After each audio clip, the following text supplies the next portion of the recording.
आज के वीडियो में हम बात करने जा रहे हैं मध्य प्रदेश एमपी में ग्लोबल इन्वेस्टमेंट समिट चल रही है। इस मिशन का लक्ष्य ये है कि बड़े बड़े उद्योगपति अपनी इंडस्ट्री मध्य प्रदेश में लगाएं, जिससे मध्य प्रदेश में रोजगार बढ़ेगा और एमपी में तेज गति से विकास होगा। इस समिट में न केवल भारत के बड़े बड़े उद्योगपति बल्कि विदेशों से भी कई बड़े उद्योगपति शामिल हुए हैं। आज का वीडियो थोड़ा बड़ा होने जा रहा है, लेकिन ये वीडियो अगर आप अंत तक देखोगे तो आपको पता चलेगा कि मध्य प्रदेश में गवर्नमेंट किस किस सेक्टर्स को बढ़ावा दे रही है, और अगर आप इस सेक्टर से जुड़े हुए हो तो आप अपने बिजनेस को एक नई ऊंचाइयों पर पहुंचा सकते हो। और ऐसे ही जानकारी के लिए आप हमारे चैनल सीए रौनक अग्रवाल को सब्सक्राइब कर सकते हो। ड्राइविंग इंडियाज जर्नी टू विकसित भारत। विकसित भारत के निर्माण में मध्य प्रदेश की भूमिका बहुत महत्वपूर्ण है। आस्था, आध्यात्म से लेकर पर्यटन तक, एग्रीकल्चर से लेकर एजुकेशन और स्किल डेवलपमेंट तक, एमपी अजब भी है, गजब भी है और सजग भी है। आपका स्वागत है मध्य प्रदेश में, आपका स्वागत है ग्लोबल इन्वेस्टर समिट में। विकसित भारत का अरमान, एमपी की तीर शक्ति महान। भारत के बड़े बड़े इंडस्ट्रियलिस्ट उद्योगपति जैसे कि अडानी ग्रुप हुआ, बिरला ग्रुप हुआ, ट्राइडेंट ग्रुप, अवादा ग्रुप, ये सब अच्छा खासा इन्वेस्टमेंट करने जा रहे हैं मध्य प्रदेश में। अडानी ग्रुप के मिस्टर गौतम अडानी जी ने भोपाल में ग्लोबल इन्वेस्टमेंट समिट में अनाउंस किया है कि वो लगभग 1,10,000 करोड़, हाँ आपने सही सुना है, 1,10,000 करोड़ का इन्वेस्टमेंट करने जा रहे हैं मध्य प्रदेश में, जिससे मध्य प्रदेश में 1,20,000 से भी ज्यादा लोगों को जॉब मिलेगी। और ये एक बहुत बड़ी सौगात है अडानी ग्रुप की मध्य प्रदेश पर। गौतम अडानी जी की एक क्लिप है, मैं आपको सुनाता हूँ, सुनिए। Today, I am proud to announce a new investment of over rupees 1,10,000 crore in the areas of a pump storage, cement, mining, smart meters, and a thermal energy. This multi-sectoral investment will create more than 1,20,000 jobs in a Madhya Pradesh by 2030. Avaada group Madhya Pradesh के growth में fully committed है। हम यहाँ पे हजारों job को create करेंगे और 50,000 करोड़ के निवेश से 8,000 मेगावाट का सोलर, विंड, पम्प्ड स्टोरेज और बैटरी प्रोजेक्ट लगाएंगे। जय हिंद, जय मध्य प्रदेश। नमस्कार। बड़ा ही हर्ष का विषय है कि भोपाल में ग्लोबल इन्वेस्टर समिट 2025 हो रहा है। मध्य प्रदेश देश के दिल में है। यहाँ से चारों तरफ बहुत अच्छी व्यवस्था है कनेक्टिविटी की। मध्य प्रदेश सरकार ने सेंट्रल गवर्नमेंट मोदी जी के साथ मिलकर 18 नई नीतियों को लॉन्च किया है ग्लोबल इन्वेस्टमेंट समिट में, जिससे एमपी के बिजनेस को एक नई ऊंचाई मिलेगी। आइए मैं आपको बताता हूँ वो कौन कौन सी नीति है।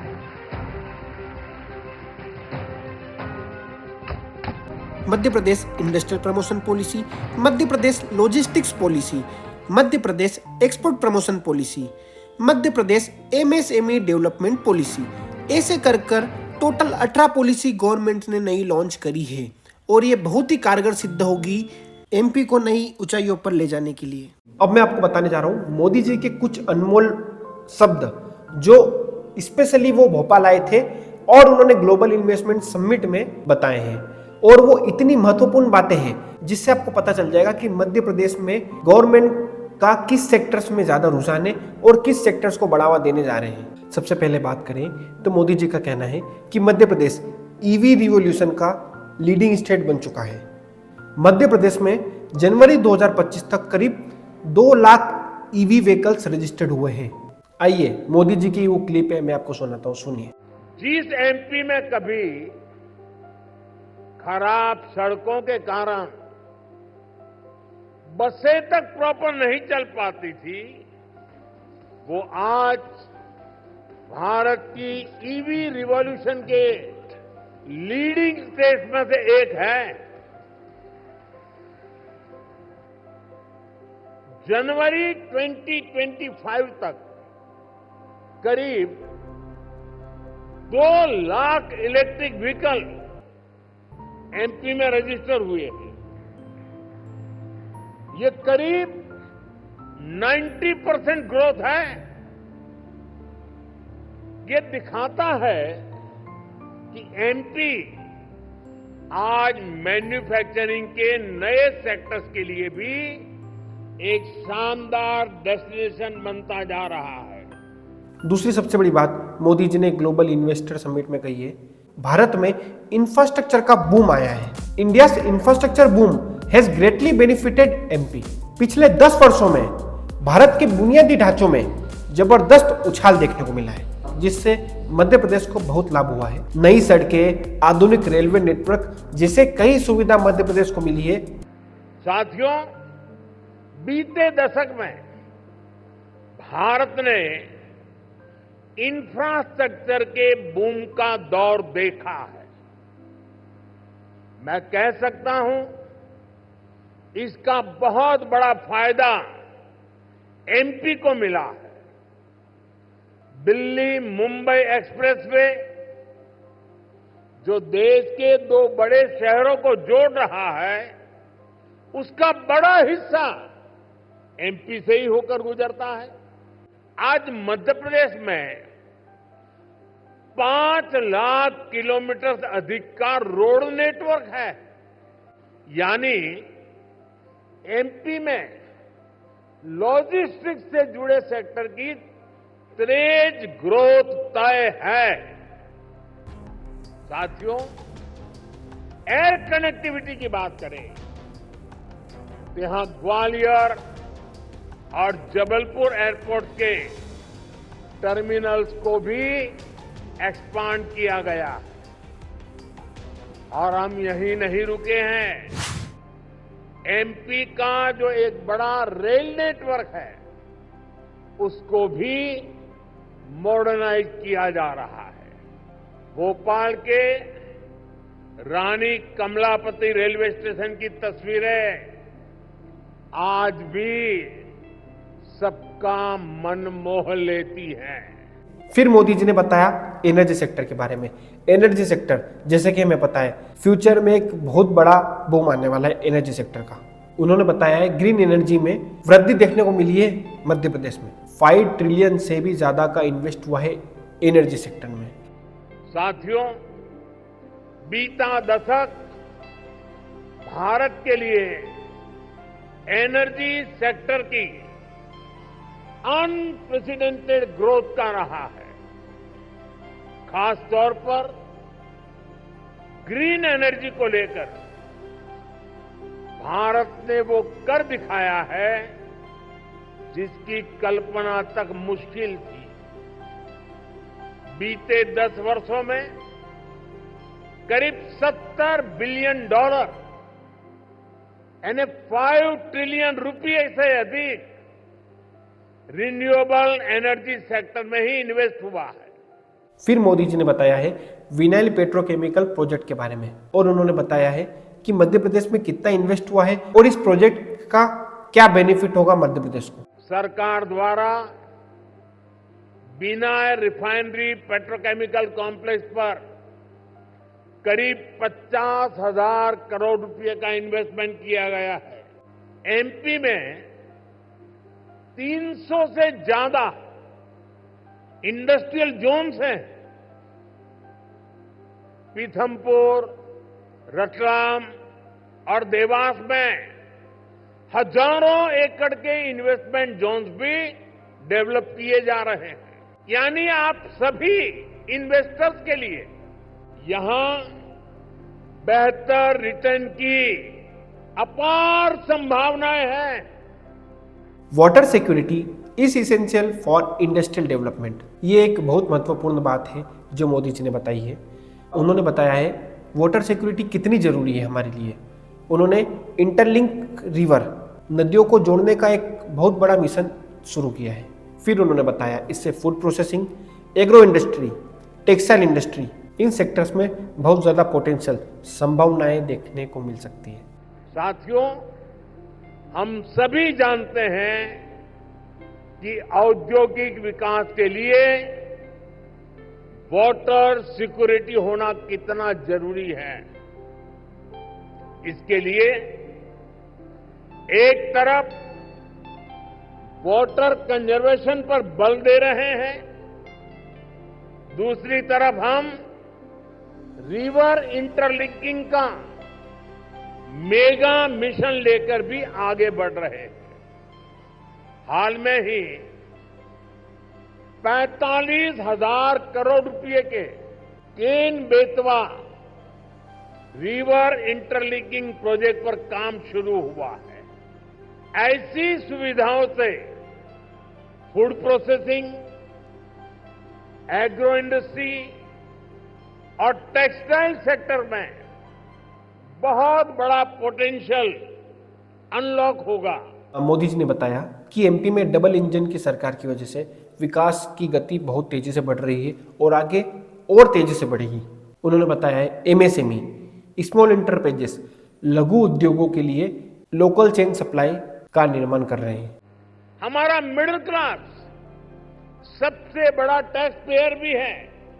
इस बजट में मिडिल क्लास को एम्पावर करने के लिए अनेक कदम उठाए गए हैं।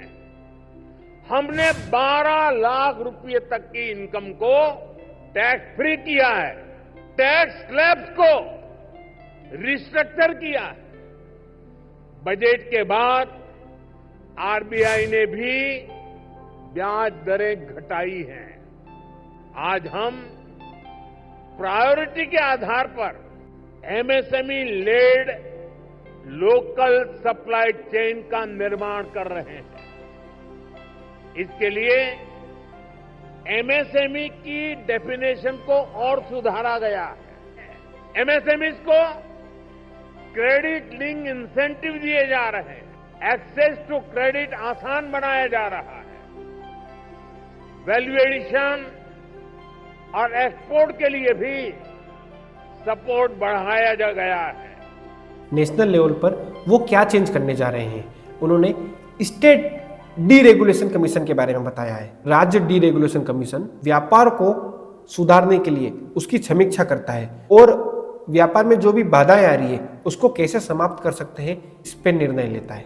साथियों, बीते एक दशक से नेशनल लेवल पर हम एक के बाद एक बड़े रिफॉर्म्स को गति दे रहे हैं। अब स्टेट और लोकल लेवल पर भी रिफॉर्म्स को एनकरेज किया जा रहा है। मैं आपके बीच स्टेट डीरेगुलेशन कमीशन की चर्चा जरूर करना चाहता हूं, जिसके विषय में बजट में बात हुई है। हम राज्यों के साथ निरंतर बातचीत कर रहे हैं। राज्यों के साथ मिलकर बीते वर्षों में हमने 40,000 से ज्यादा कंप्लायंसेस को कम किया है। बीते सालों में ऐसे 1500 कानूनों को खत्म किया गया है जो अपना महत्व खो चुके थे। हमारा मकसद यही है कि ऐसे रेगुलेशंस की पहचान हो जो ईज ऑफ डूइंग बिजनेस के रास्ते में रोड़ा है।